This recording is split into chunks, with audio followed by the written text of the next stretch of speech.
guys, welcome to Big Sister. I hope you guys are having a wonderful day. I'm out and about, guys. I just want to get on here and talk to you all about, just choosing your friends wisely. You're never too young to do this.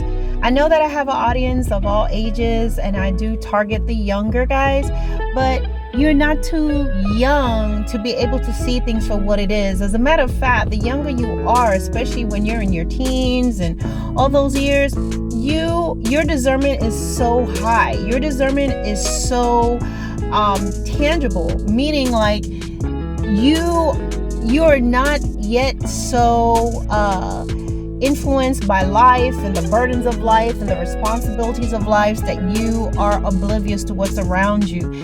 Children and the youth can always pick up on things and individuals that's just not right.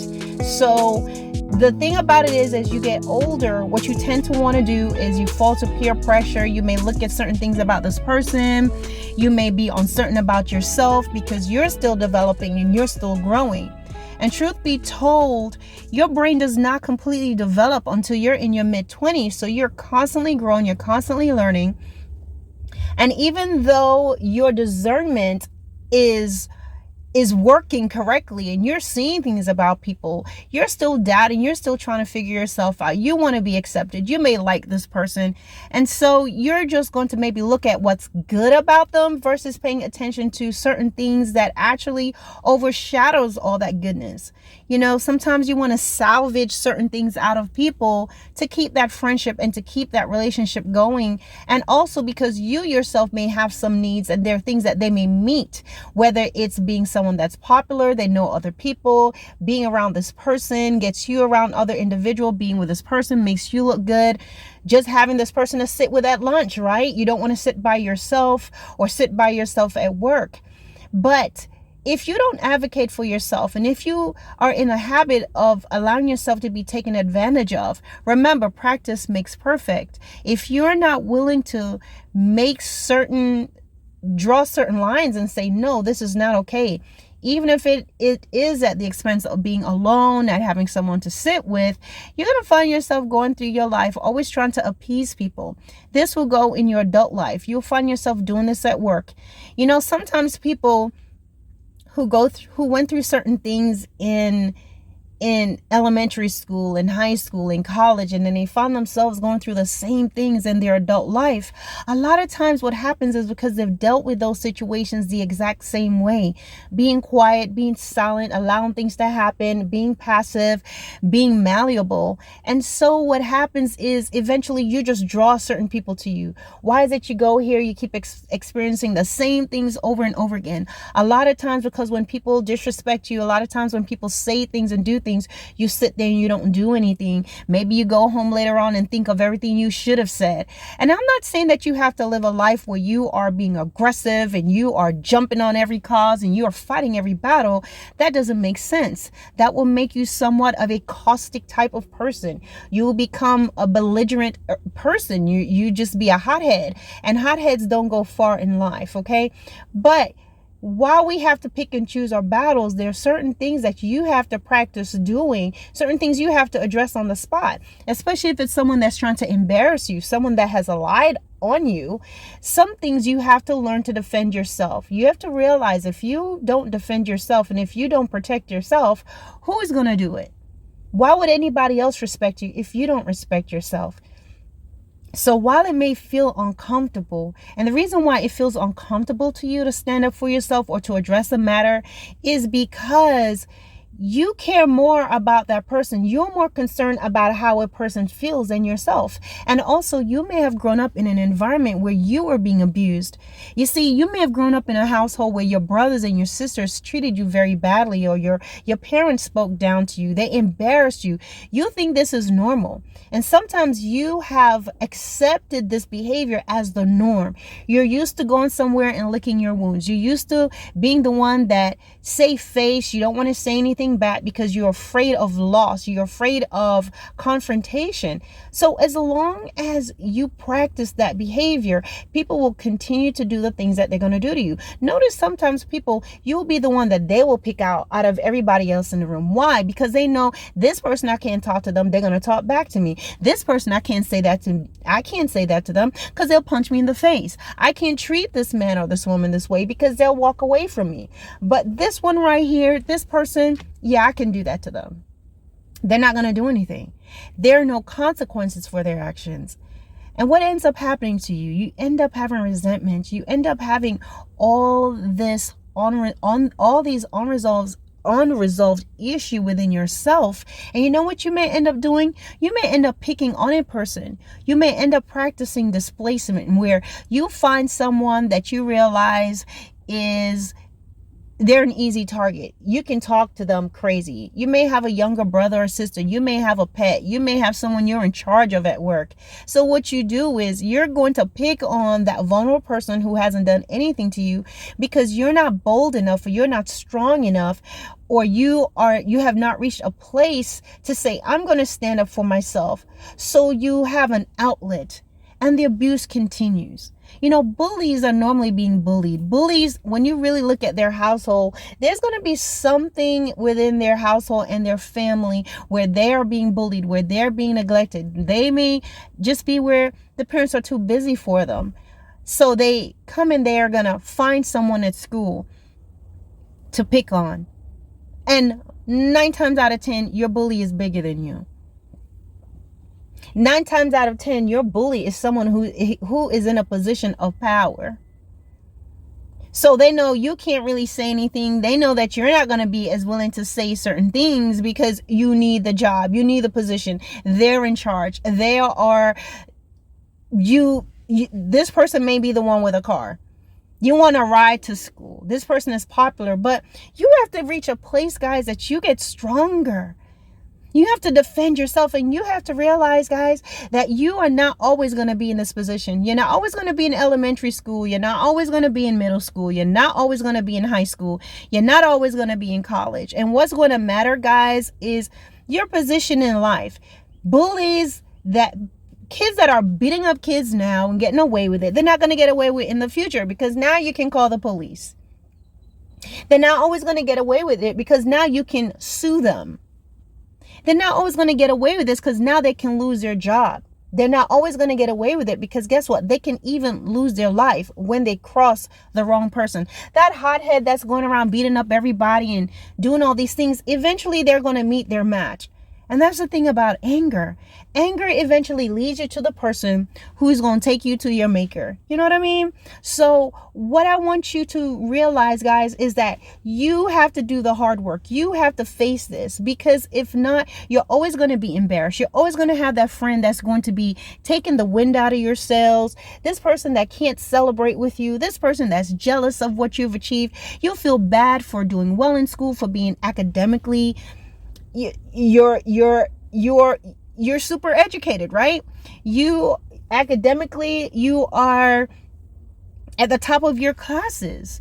They'll make you feel bad because you're athletic. They'll make you feel bad because of all the points you score in a game. They'll make you feel bad for having a car. They'll make you feel bad for looking nice. And whenever you're around a person that you have to dress down, if you're getting dressed, you have to think, oh, well, let me not. If your parents gave you something, you're hiding it because you're ashamed, because they have this sob story about their life and what happened to them when they were young and they were dropped as a child, and this person. And while it is sad, it is not your job to become their martyr. You should not feel ashamed for having a loving relationship. You should not feel ashamed for being beautiful, or for being handsome, or for having things, or for being popular. You know, you're sitting there trying to tone down yourself and feeling embarrassed because people are coming up and congratulating you because you have this friend, you have this boyfriend, this girlfriend that makes you feel bad because they had a bad childhood. I'm sorry, I'm not the one that slapped over your bowl of oatmeal, sir, ma'am.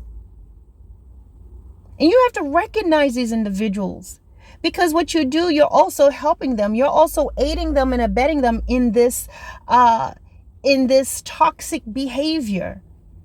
Don't stay with a boyfriend or girlfriend who's jealous. That jealousy may seem cute now, but it's not in the end.